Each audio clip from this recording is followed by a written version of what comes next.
উন্নত দেশের বাচ্চাগুলোকে সেই স্কুল লাইফ থেকে তাদেরকে বিভিন্ন রকম প্রশিক্ষণ দিয়ে বড় করা হয় যাতে তারা ভবিষ্যতের চ্যালেঞ্জ মোকাবেলা করতে পারে। যেমন তাদের কিভাবে চাষাবাদ করতে হবে, কিভাবে রান্না করতে হবে, কিভাবে আধুনিক ফার্মিং করতে হবে, কিভাবে তাদেরকে উন্নত প্রযুক্তি ব্যবহার করতে হবে, তাদেরকে সরকারিভাবে আসলে বিভিন্ন রকম আসলে ট্রেনিং করিয়ে তাদেরকে ভবিষ্যতের জন্য প্রস্তুত করা হয়। তো আজকের ভিডিওতে আমি আপনাদেরকে সেটাই দেখাবো। পুরোপুরি ভিডিওটা দেখলে কিন্তু অনেক কিছুই দেখতে পারবেন।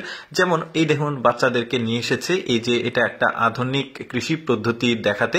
এটা হচ্ছে গ্রিন হাউস একটা রুম, যেটা আপনারা অনেকেই জানেন। তো কিভাবে আসলে এই গ্রিন হাউস রুমের মধ্যে এই ধরনের সবজিগুলো উৎপাদন করা হয়, তারপরে কিভাবে আধুনিক যন্ত্রপাতি, আধুনিক হারভেস্টিং মেশিন ইউজ করে কিভাবে ফসলের উৎপাদন বৃদ্ধি করা যায়। এই যে দেখতে পাচ্ছেন ছোট ছোট যে জমিগুলো, এগুলো এই ধরনের বাচ্চাদেরকে ট্রেনিং করানোর জন্য ছোট ছোট জমিগুলো প্রস্তুত করে তাদের নামে বরাদ্দ করা হয়, যাতে তারা দেখুন একটা জমিতে ফসল উৎপাদন করতে মোটামুটি ৩-৪ মাস সময় লাগে। এই সময়টুকু ধরে তাদেরকে, এই বাচ্চাদেরকে এই ধরনের জমিগুলোতে আসলে চাষাবাদের ব্যবস্থা করে দেওয়া হয়। গার্জিয়ানরা তাদেরকে নিয়ে আসে, তাদের লাগানো যে সবজি বা ধান যেগুলোই হোক সেগুলো কতটুকু ভালো হচ্ছে সবগুলোই গার্জিয়ানরা নিয়ে এসে দেখায়। আর এদের ট্রেনিং এর যে সেশনটা সেটা দেখতে পাচ্ছেন, এই ছেলেটা ট্রেনিং শেষ করেছে, তারপরে তাদেরকে আবার রান্না বাড়ার ট্রেনিং দেওয়া হচ্ছে।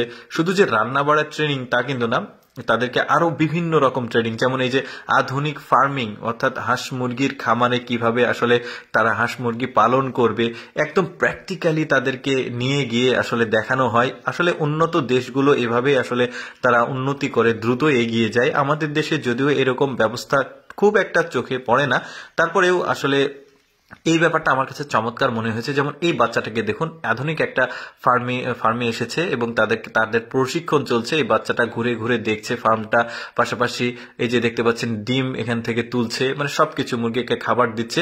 এগুলো কিন্তু সরকারি বিভিন্ন ধরনের আসলে প্রজেক্ট থাকে, যেগুলোর মাধ্যমে বাচ্চাদেরকে স্কুলের বাচ্চাদেরকে নিয়ে এসে তাদেরকে পড়াশোনার পাশাপাশি এই ধরনের ট্রেনিং করানো হয়। দেখতে পাচ্ছেন একটা কনফারেন্স হচ্ছে এখানে, সরকারি একটা ট্রেনিং এর।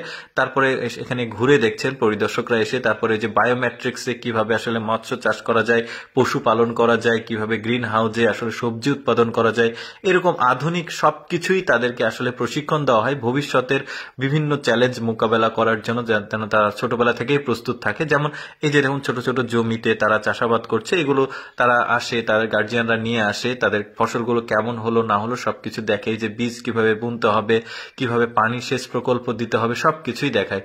তো আমার কাছে ব্যাপারটা বেশ চমৎকার লেগেছে। যদিও আমাদের দেশে এইরকম আছে কিনা আমার অতটা জানা নাই।